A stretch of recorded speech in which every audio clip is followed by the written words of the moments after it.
Je m'empresse de faire connaissance avec mon nouvel équipage. Christophe, capitaine breton de 56 ans, empreint d'un amour absolu pour ses enfants qu'il a failli perdre à cause d'un divorce qui traîne depuis 4 ans.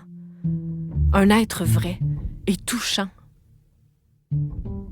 Louis-Aimé, parisien de 72 ans, avec un œil au beurre noir et une bosse sur la tête. Il n'y a presque pas d'équilibre. Je vois en lui mon grand-père et la force qu'ils ont de vouloir rester debout, vivre des rêves un peu fous. Stéphane, vendéen de 59 ans, un être pétillant de vie, du type philosophe bouddhiste, taquin et curieux d'histoire. Ces 3 valeureux mousquetaires sont maintenant 4 pour braver l'océan Atlantique Nord. Ma traversée à bord de Good Vibes risque d'être sportive car sans le savoir, je viens d'embarquer sur un bateau-école. Ici, le pilote automatique n'est pas brisé, il reste à off. Ici, on se partage la barre à 3, 24 heures sur 24. Ici, le capitaine ne barre pas, mais il est constamment de veille. Je m'installe dans ma minuscule petite cabine sans douche. Bien au chaud, j'essaie de dormir un peu avant mon premier quart de nuit, mais ça bouillonne dans ma tête. Qu'est-ce que je viens de faire?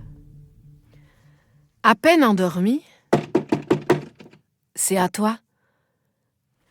J'enfile mes sous-vêtements de ski, mon pull St. James, ma salopette de pluie, ma VFI, ma tuque et ma frontale. Hop, sur le pont. Bien dormi? Oui? Ça va? Oui? T'es prête? Ouais? En fait, je me sens pas du tout à la hauteur. J'angoisse. Je me méfie de moi-même. Avaler ce goût âcre qui se réveille. J'entends des sons. Un souffle. Je me penche sur bâbord et une ombre lumineuse passe à toute vitesse. Puis une autre et encore une autre.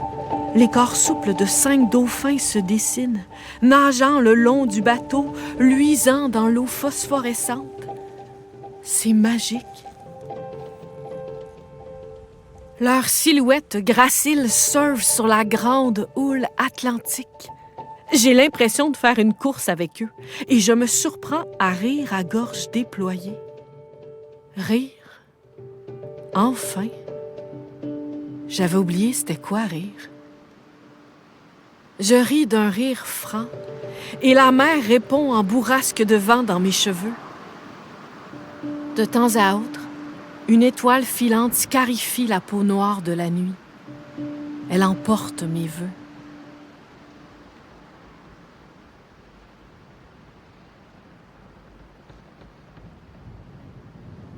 Sur Good Vibes, l'horaire est strict. Les corps sont en rotation et il y a des périodes communes. Pendant ces périodes, c'est pas le temps de dormir. Il faut être sur le pont et s'entraider. Changer les voiles au besoin, se relayer à la barre, préparer l'apéro, prendre l'apéro. Sur Good Vibes, on trace pas la route sur un super système de navigation dernier cri. Non! On sort la carte, la règle CRA et le compas à pointe sèche. On calcule les courants et les dérives. On identifie le cap compas et le cap vrai. On calcule la déviation et la déclinaison magnétique. Sur Good Vibes, on a même droit à un cours de sextant, comme Champlain. Ici, tout le monde est égal. Je prends part à toutes les manœuvres et je jubile de bonheur. Le capitaine me fait revoir certaines notions de base. Les dessins s'accumulent dans mon cahier. Cette fois-ci, pas le temps de lire. Je barre. Et la nuit, je barre toujours. Je barre au compas, je barre au penon, je barre à la vague. Je réalise qu'au fond, je savais pas vraiment barrer. Je me découvre des muscles inconnus, j'observe mes voiles, j'écoute le vent. Utile je suis.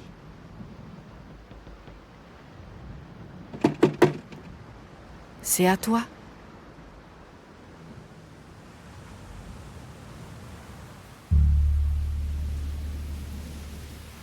La mer est agitée. On navigue au près. J'ai l'impression de prendre les rênes d'un cheval de course. Montagne russe dans la nuit noire. Ça fait à peine 5 minutes que je tiens la barre. « Capitaine, je vois une lumière, à midi. » Le capitaine monte sur le pont. « Eh ben, t'as des yeux de chat, toi. » Je vais aller voir sur l'AIS de quoi il s'agit. Les déferlantes se cassent 1 mètre derrière moi. Elles soulèvent le voilier comme un monte-charge. Alors, il y a effectivement un bateau et un risque de collision. Pour le moment, tu gardes ton cap. Les vagues sont fortes. On avance comme un missile dans l'obscurité. Ça devient de plus en plus sportif. Respire. Le bateau visiteur est maintenant caché par mes voiles. Tu le vois toujours? Non. Capitaine, je vais prendre 15 degrés vers l'est. Parfait. Je monte choquer les voiles. Au moment où j'initie la manœuvre, le bateau émerge de derrière la grande voile. Il passe à moins de 1 mille de nous. Bravo, matelot. T'as fait ça comme une pro. Je peux m'allonger en toute confiance. Je fais le calme dans mon esprit. Wouhou! You go, girl!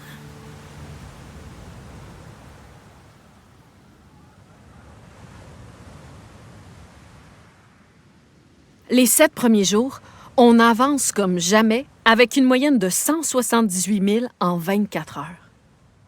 Malheureusement, le vent faiblit et se fait plus timide, voire inexistant. La pétole.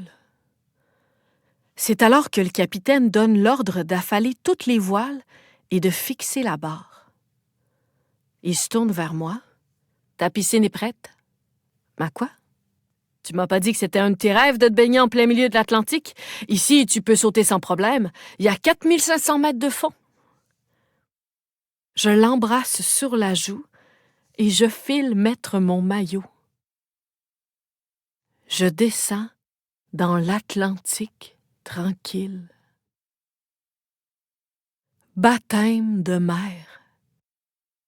L'eau froide. La vie qui s'arrête. Moment sacré. Je renais.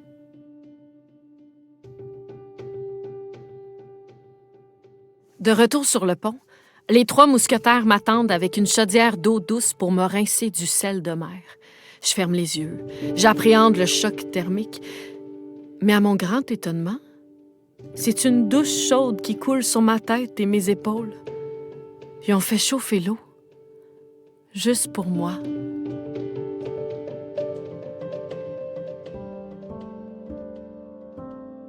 Mon regard se perd dans l'horizon pour bien enregistrer ce moment. Je perçois de petites taches noires. Des bancs de dauphins curieux se dirigent vers nous. La mer est lisse comme une flaque d'huile. On les voit arriver de loin. Ils sont plus d'une trentaine. Le paysage devient rêve. Sur le voilier, 4 enfants de 5 ans complètement sous le charme de la nature. Unique spectateur, invité, témoin aux premières loges. Nirvana sur l'eau. Dans le bleu. Je ne pense à rien sauf au présent. Le reste n'a plus d'importance. Du superflu. Libre, je suis. Le vent revient doucement, le voilier glisse paisiblement, comme pour pas déranger sa mère qui dort et se repose.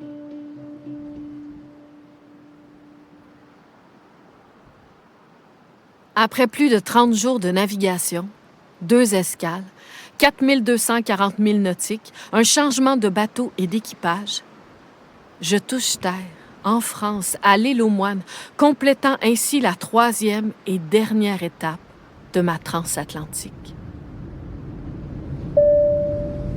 Mesdames et messieurs, bienvenue à bord du vol Air Transat 603 destination de Montréal. Notre temps de vol sera aujourd'hui de 7h25 minutes. Nous vous demandons de garder votre ceinture bouclée lorsque le voyant lumineux apparaît. Nous vous invitons à repérer la sortie.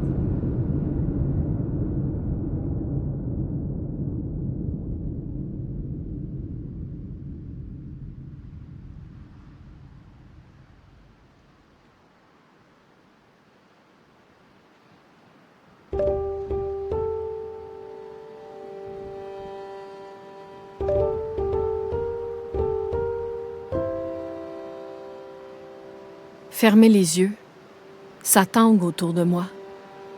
Mal de terre. Mon esprit s'emporte, retourner dans le bleu, écouter le vent, sentir la mer. Sur le pont, je suis. Stéphane est à la barre. J'entends l'éclat de sa voix. Terre! Mes yeux s'emplissent de larmes. Une émotion vive remonte à la surface. Un mélange étonnant de fierté d'avoir réussi et le retour à la réalité. L'appréhension de la terre aussi. T'as froid? On dirait que tu trembles. Non, je sais pas. Ça doit être à cause d'elle, la terre. J'y croyais plus, tu comprends, mais j'ai réussi. Je me suis rendue. J'ai réussi. J'ai réussi. Les mots se nouent dans ma gorge. Je fixe la terre. Vivre ce que je dois vivre. Un trop-plein déborde et je laisse déborder. Le capitaine monte sur le pont. Ça va? Je fais non de la tête. Le capitaine passe derrière moi et pose doucement sa main sur mon épaule. Un geste simple, mais rempli d'amitié et de compréhension. Un silence s'installe entre nous. Là, je suis.